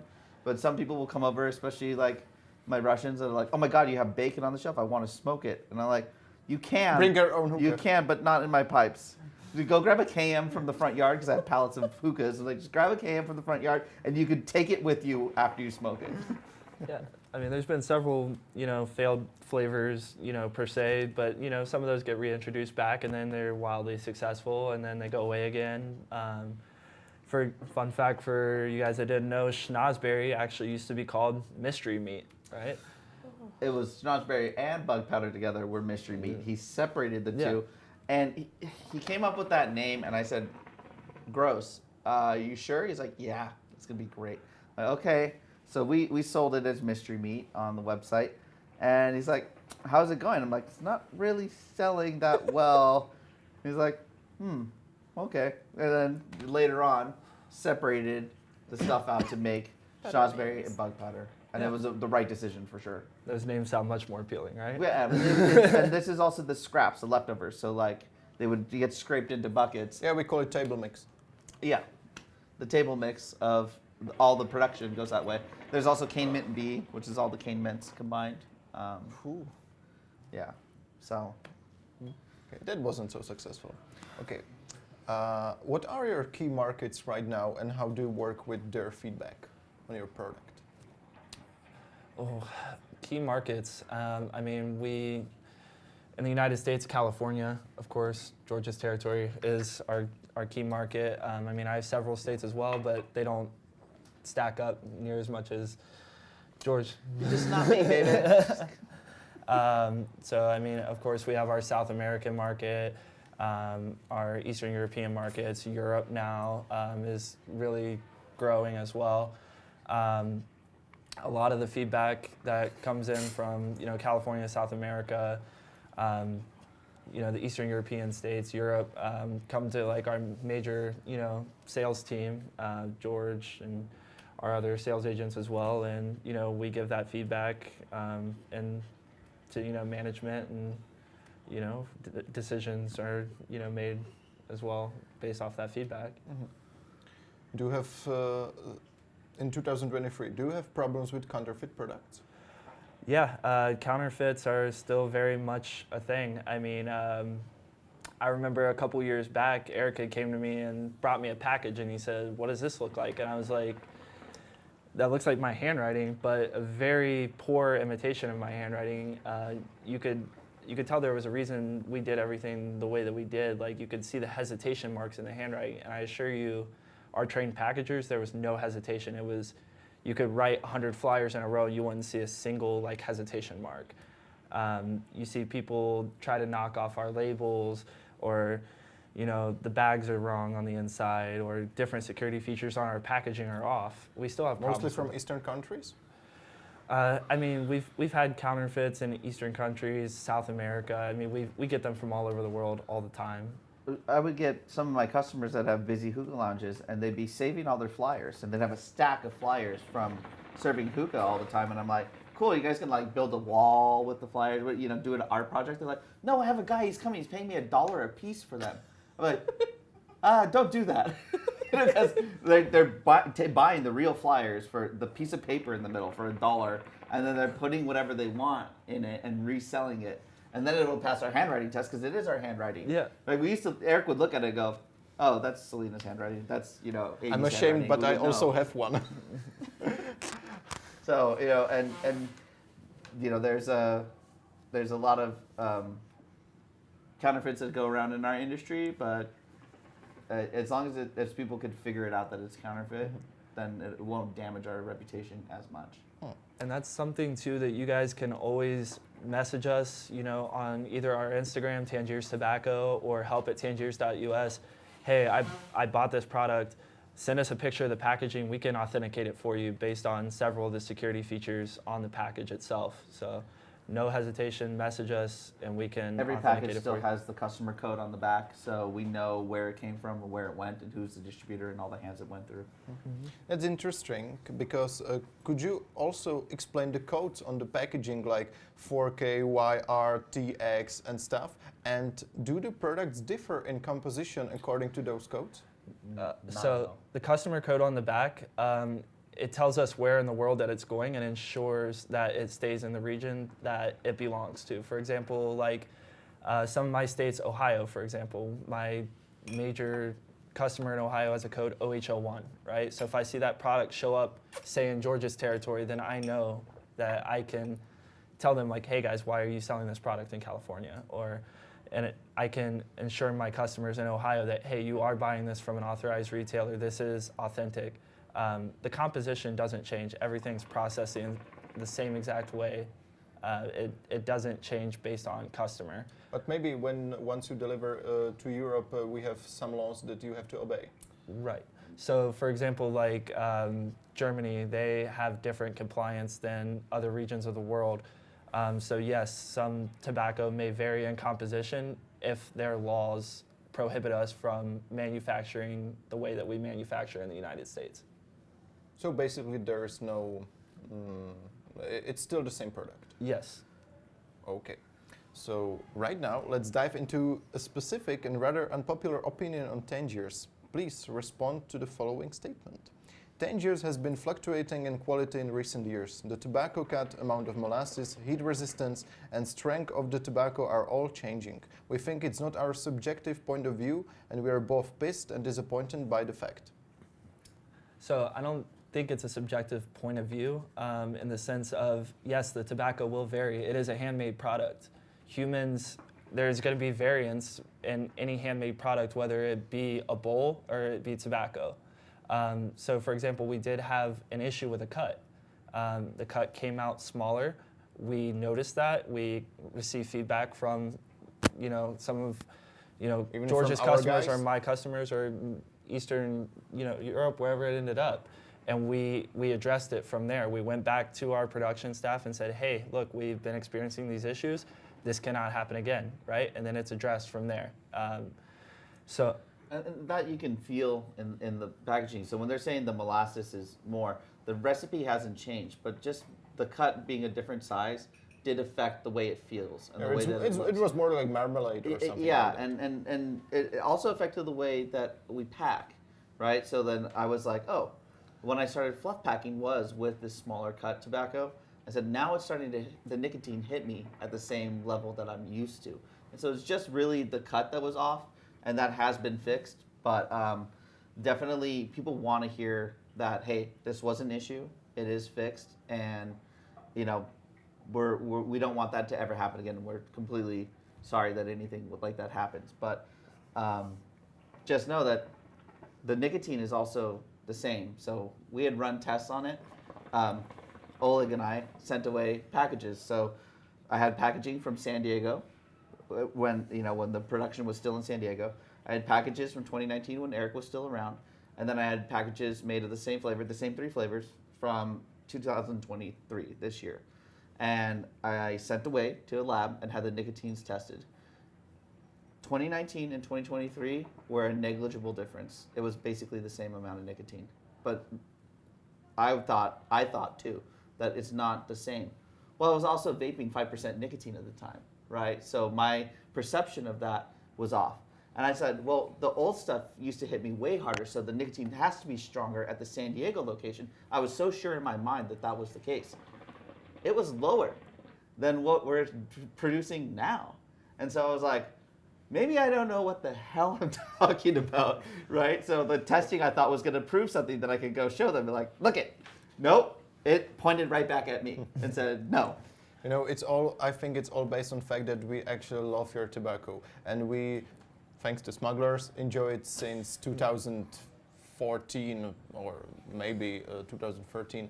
And so we experience your story with you guys because we smoked Tangiers for, let's say, 7-8 years, and we had different batches, we had different types of Tangiers, and we love it. So maybe that's not like we hate it, that's just bad right now. We just, it's like with the memories. We want the ice cream to taste the same like 20 years ago when we once tasted it, and that's maybe the point. It's hard. I mean, it's hard, again, like you said, with a handmade product. It's hard when your taste buds change too, right? Yeah. Things tasted great as a kid. And the thing about nicotine was right. Yeah, and you sit there and you go, okay, well, you evolve, right? I didn't like cigars 20 years ago, and now as I'm getting older, like, these cigars taste pretty good now. So I think my taste buds have died or something, and now it tastes amazing. Yeah, I mean, I can smoke a bowl of Nor tobacco, and it's more like my cup of coffee in the morning. I don't get a nicotine buzz. I don't get the spins or anything like that, but it's like my cup of coffee. That's how I start my day. But if I smoke a bowl of Burley, I'm in for a treat. Like I got a buzz, and I'm like, oh, hold on, I need to stand up slowly. You also think of that like other things that have come to market that are really high in nicotine. You have like Frigate and WTO and all these things that are really high nicotine concentrated products. And then they're going back to Tangiers and going like, doesn't taste the same. Well, you may be vaping like I was, 5% nicotine, or you may be smoking WTO and adding Frigate to all your bowls. Thank you for your responses. And now let's ease up. if you had to choose 5 flavors, of course, of Tangiers, to take with you to a deserted hookah island, which ones would they be? Starting with Neeve. 5 flavors of Tangiers. First one is going to be cashmere mango. Second is going to be cashmere black. Cashmere what? Oh, she spilled the beans. I did not mention the name. It's been posted on Instagram before me, so. Oh, okay. It was sold at the pop-up. I was just a customer. I didn't sign any NDAs or anything. Okay, so cashmere mango. So cashmere mango, cashmere black, cane mint, pine pass, foreplay on the peach. What? Sorry, peanut pass. The fourth one? Peanut pass. Peanut pass? Peanut pass. 104. What's that? Passion fruit pineapple. Oh. Something. She's spilling more secrets. I found that Great out. to Put hear it all out that. there. Take Just this put it all out away. there. Okay, thanks, Neeve. Now you, Trev. Spill Oh. more secrets, please. Wow, if I had to choose 5 flavors, okay. Blitzsturm, definitely. Cashmere peach. Wintergreen. Man, this is tough. I thought I was prepared. I was prepared for all the questions. Lemon blossom and cosmic. Okay, great selection. Interesting. Okay, yeah. Cosmic is the double apple type flavor, and so that's pretty insane that that's one of your go-tos. I love that flavor so much. Okay, for me, apricot comes to mind. I love the original apricot. Not so much the spring blend, but the regular apricot. Foreplay on the peach because it's sweet and fruity, and it's also for a giving pack because I'm sure if I'm trying to make my own coconut shells on this deserted island, I probably need to have a flavor that's easy to pack. I enjoy mime quite a bit, and lemon blossom as well because it reminds me of Persian ice cream. And then, of course, cashmere mango is so out of this fucking world phenomenal. Like, I can't get enough of it. Like, I got a little bit left over from the party. Like, we had a pop-up, a little bit of a tub, and I was like, just like worshiping the little bit that we had. Like, oh my God, don't pack such a big bowl. We have to make this little tub last because it is a really good flavor. The cashmere and the mango together complement each other in such a way. Also, the new flavor, Bananas Foster. It's surprisingly good. It's rare that you have anything Good banana in any company that's good. And this one, I think, is hit the nail on the head. Great to hear that. You have something to add up? Oh, I was just going to say, I do enjoy the cashmere mango as well. The nice big tub I have in my office. Is, Oh. Okay, cashmere mango all the way. Thank you, guys. Thank you. Yeah, I was trying to bring some with me, but the package didn't arrive in time. Otherwise, I would have had it here for you to smoke. Of course. Thank you. Okay, let's dive into community way. How do you see the American hookah community evolving and growing in the coming years? Okay. And what role do you see yourselves playing in this process? I think for me, it really, really depends on the flavor bands that we're experiencing. If the community comes together and we're able to get exemptions for hookah across the board, like we've been successful 50% of the time maybe, I see hookah having a second coming, so to say, because vaping is now banned in California, and I think not everyone that vapes is going to come to hookah, but I think a small percentage will create another boom for hookah. But that definitely depends on what laws are passed. If there's more and more laws passed, our community is so small, I don't see it surviving. I mean, they introduced a new bill this year to freeze the age. So if you were born Like in New Zealand. after 2007, you will no longer be able to buy tobacco ever for the rest forever.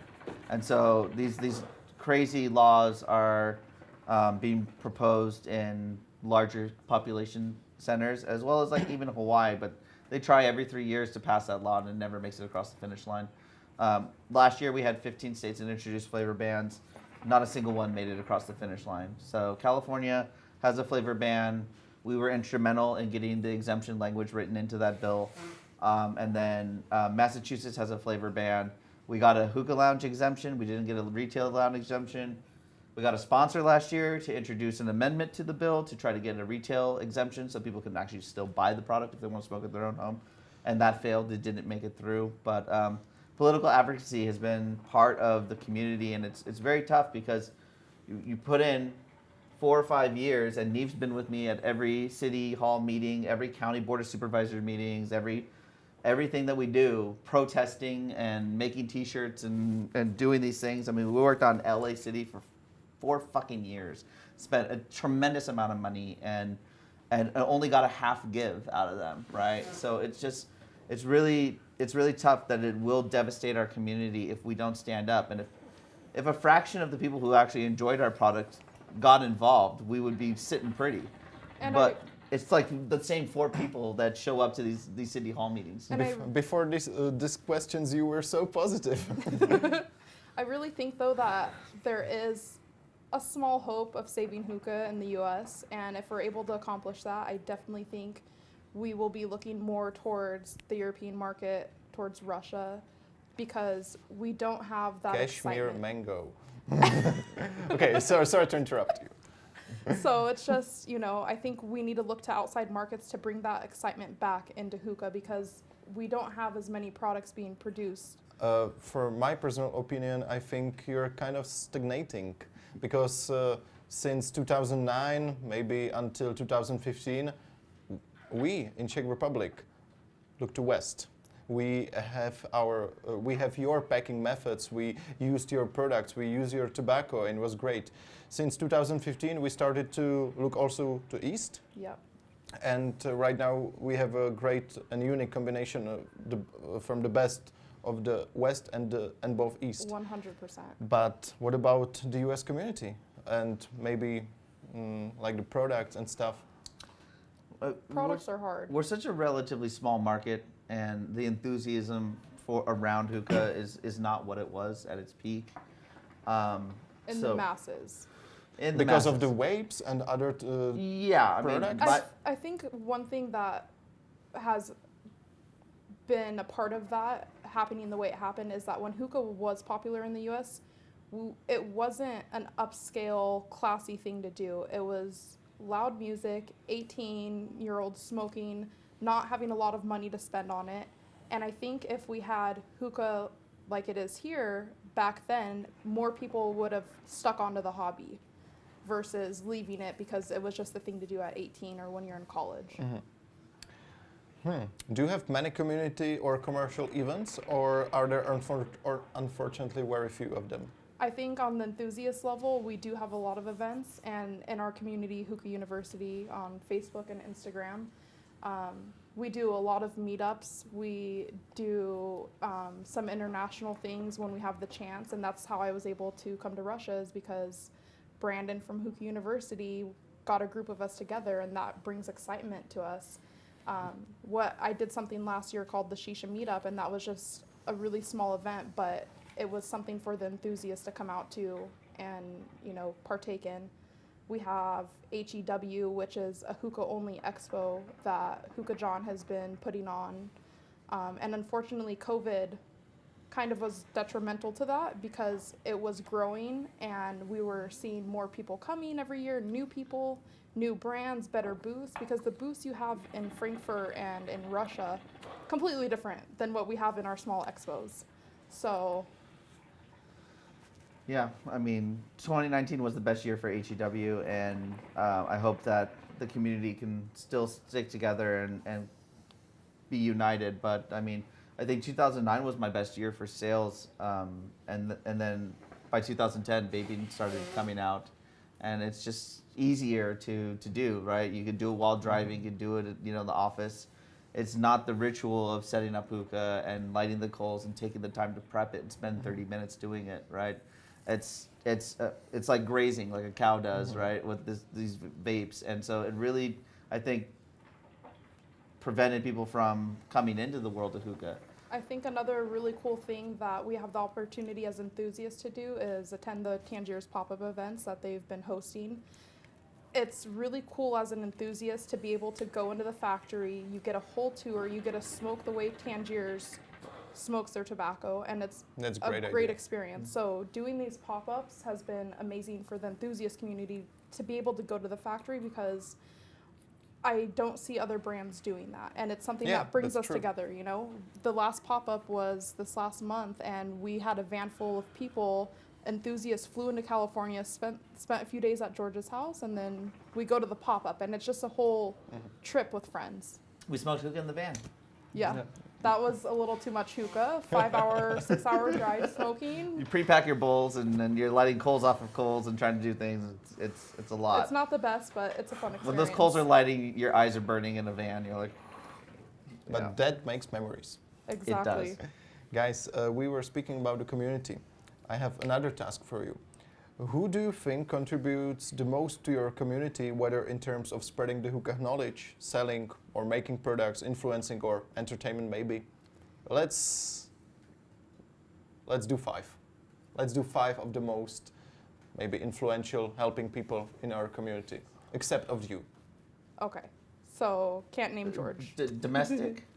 Domestic. For Yeah, just, for US. just the U.S. market. Yeah. So my answer will be based off of Hookah University, because it is such a tight-knit family, and the 2 people for me that are really influential are going to be Paul Seelau and Brandon. Brandon truly changed the game for hookah in the U.S. He was the one that was going to Russia, getting all these products, introducing all the brands to Russian products. And that was a great influence to have, because we wouldn't have even known hookah was what it is in Russia. And Paul is another great person from Hookah University that has been a great influence, and he's a really positive light that we really need. So that's 2. Sorry. I would add on to those. You can have 6.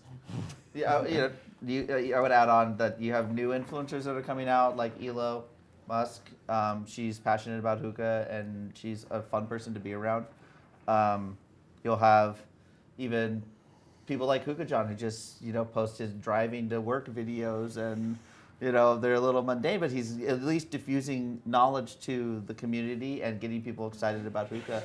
And the pop-ups and the small events that we have. I mean, Neve's doing another Shisha meetup, but not at the same level, but a coal battle.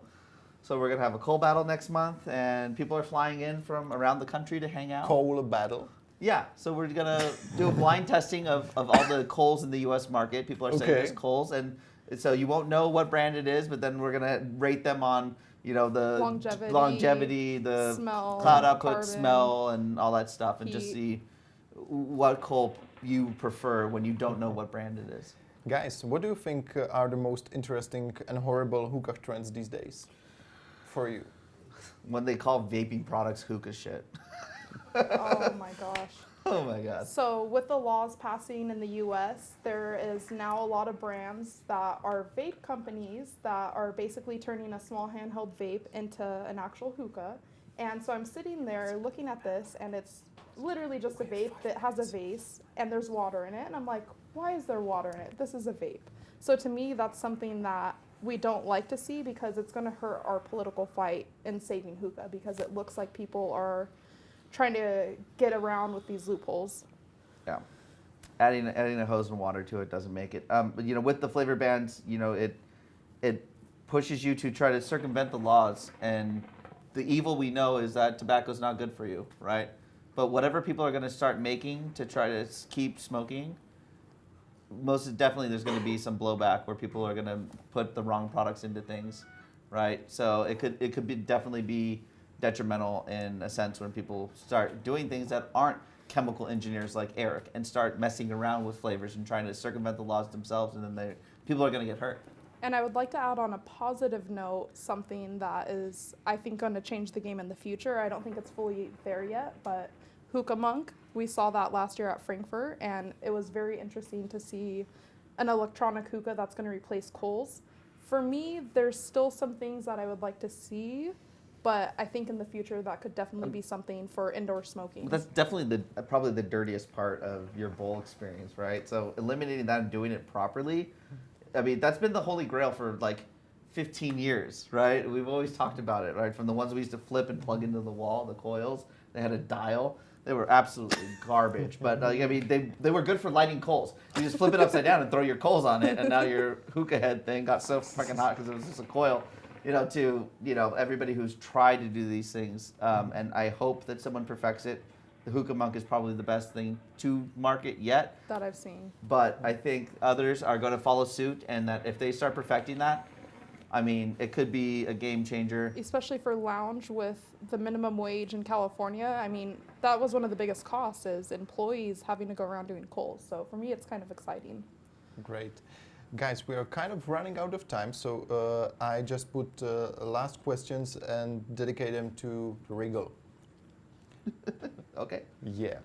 I mean, I haven't talked enough. I mean, right? Yeah, you have. You haven't. How did you feel when Regal was design-wise copied and sold under the Karma brand? Did you address it with them? No, I mean, they never reached out to me. I only saw them in because pictures. they were our first Regals. Yeah, I mean, imitation is the most sincere form of flattery, so they say. Thank you, but I think our metal's a better quality, and I think that our product is still superior in that sense. And what are the key components of your product? Because we can see a proper Regal right here. So what can you tell us about the hookahs you make? So this is an American maple wood. I sent this off to a wood burning artist who burns this stuff by hand. This is a 6160 aerospace grade aluminum. So it's CNC'd.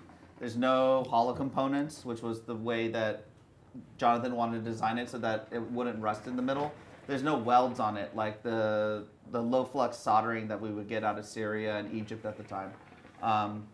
And then from here to here to the bottom is 304 stainless steel. So you do have a stainless steel inner pipe stuff. It's set screwed in, and there's epoxy holding the wood from spinning. And they last a long time. So if you get them, they outlast most hookahs on the market. The first hookah lounge that we ever sold to in Boulder, Colorado, still has them, right, from 2010. So they're still there. And you can't beat that warranty.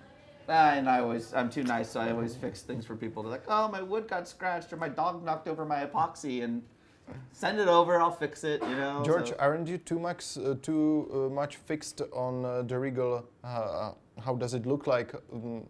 The point I'm saying, maybe you saw some improvements, like another hose porting, the open chamber, closed chamber diffuser or not, or you can unscrew it and stuff.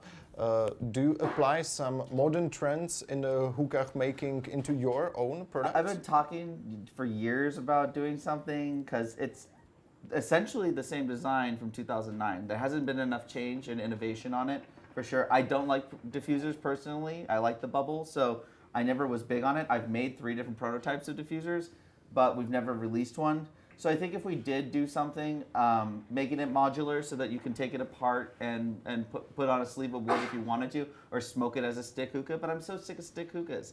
Like, it's been done so much, and stainless hookahs are great, but I don't know. I don't know what's next. But there is something in the works. But yeah, we have been playing. Yeah, and do you plan something for the future? We do plan on trying to do something. We'll keep this original line, but making something with more modern bells and whistles would be a really good thing. Also smaller, because everybody's gone to like the 26 centimeter glass, and our stuff was made for 30 centimeter glass. So you can get by with a 28 centimeter, but you can't really. That's why I have that hacksaw today, because I'm gonna have to cut an inch off of the pipes so that they can fit in the Caesar bases we bought today. Oh, great. Travis, you can come. And maybe tell us the story of the funnel bowl, because you've mentioned a bit here, a bit of there. What is the story of the funnel bowl?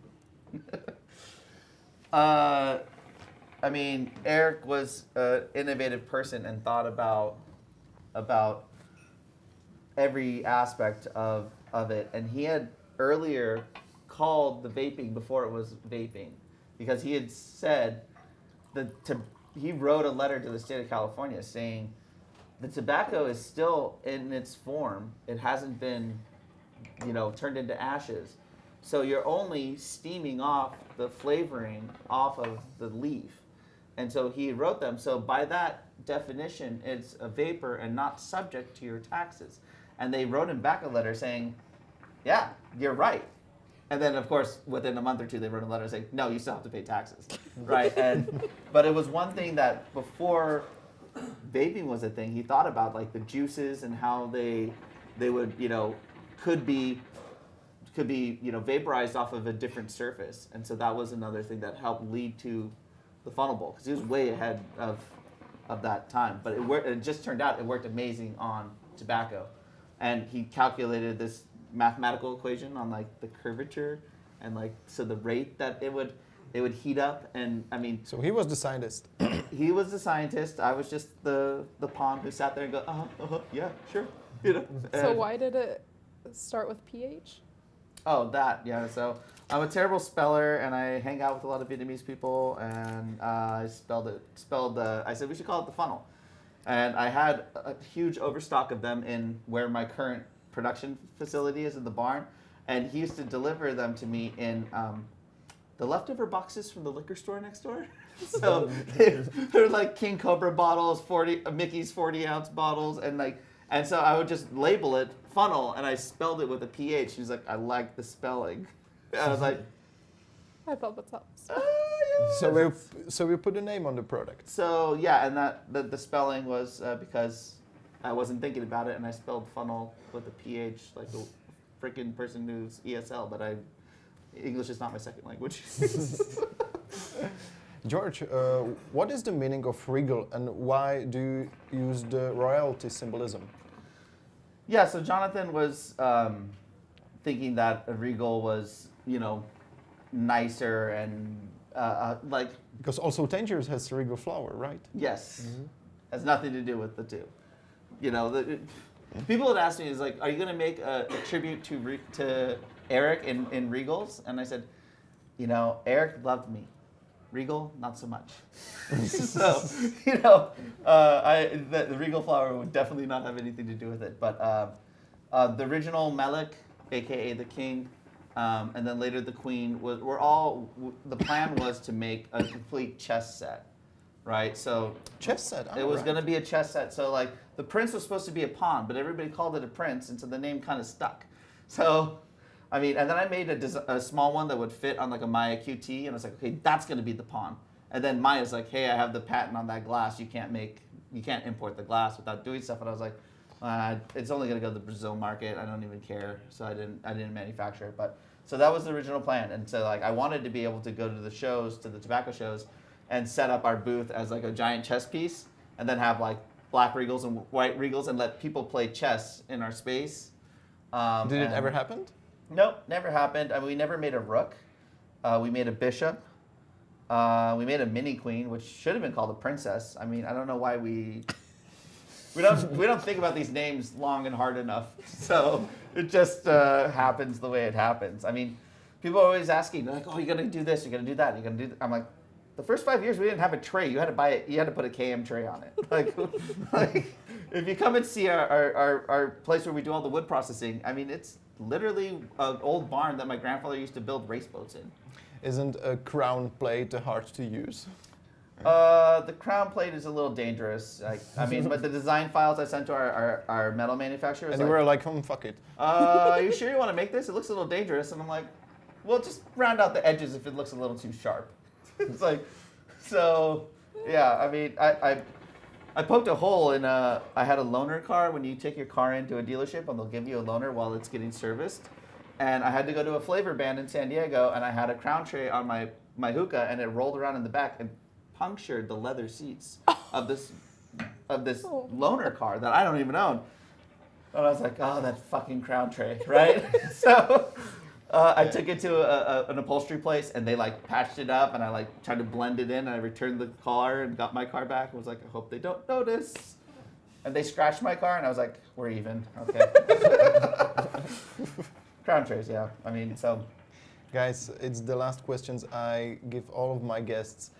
And is that so? If you could be prophets, what would you see as the future of the hookah? not just in the US, but worldwide? Could you repeat? If you could be a prophet, or you would see the future of hookah. Where do you see the future of hookah in the world, not just the U.S.? In the perfect world, in my dream world, it would be like it is here in this kind of environment. But in the not so perfect world, we really have to come together and fight these flavor bans because it's not just happening in the U.S. The EU is going to go that way too. The EU is going that way It's already. going, Yes. So we it have to is step up. very important to follow these trends and be aware as an enthusiast, as a business owner, and yeah. That's it. Travis, what do you think? So, in a perfect world, if I could envision a future for hookah, it would be people from all over the world collaborating together to, one, help bands like Neeve mentioned in the US and the EU, but also to share their insight with others, support each other, be able to travel to each other's country, learn about hookah customs in each other's country, as well as other cultural customs, try traditional cuisine and experience other people's culture and just have a collaborative, vibrant community and enjoy the tobacco we all love together. Preferably Tangiers. But, You are our most positive guy, you know. I love it. Yeah, that's the nicest thing about the community is the familyness. And in every country, I have a hookah friend that I still talk to every day, right? My Brazilian guys, my Japanese friends, and it's all the hookah that brought us together. And so I sincerely hope that that's the case for the future. And I will fight tooth and nail to try to keep shisha smoking legal and alive and safe in every place on this fucking planet. So please join the Shisha Alliance here in the EU. Please, pay attention to NHCA, it's the National Hookah Community Association. You can go to savehookah.com where we post up at least what's going on in America. And we're also monitoring what's going on over here in Europe. They're going to try to tax us into oblivion and regulate us out of our hobby. And, they leave other things like cigarettes and cigars completely untouched. Well, I think that's completely wrong because not only is it something that you do occasionally, kind of, but it's also something that, it's not like you can take this into a classroom. You're not doing this on your lunch break in your corporate office. This is something enjoyed by adults in your own home, right? And I sincerely hope that we all come through it and come together as a community and stay tight-knit. It's great to hear that. Your version of the future. Guys, I want to thank you so much for coming to Czech Republic and to be the part of this Hookah Talk Show because we've spent a few days together. You are all amazing and I want to thank you on behalf of our Czech hookah community that you came and that you spread the knowledge here and you're simply amazing. So thank you so much for being part of our Hookah Talk Show. Thank you for having us. Thank you. You're welcome so much, guys.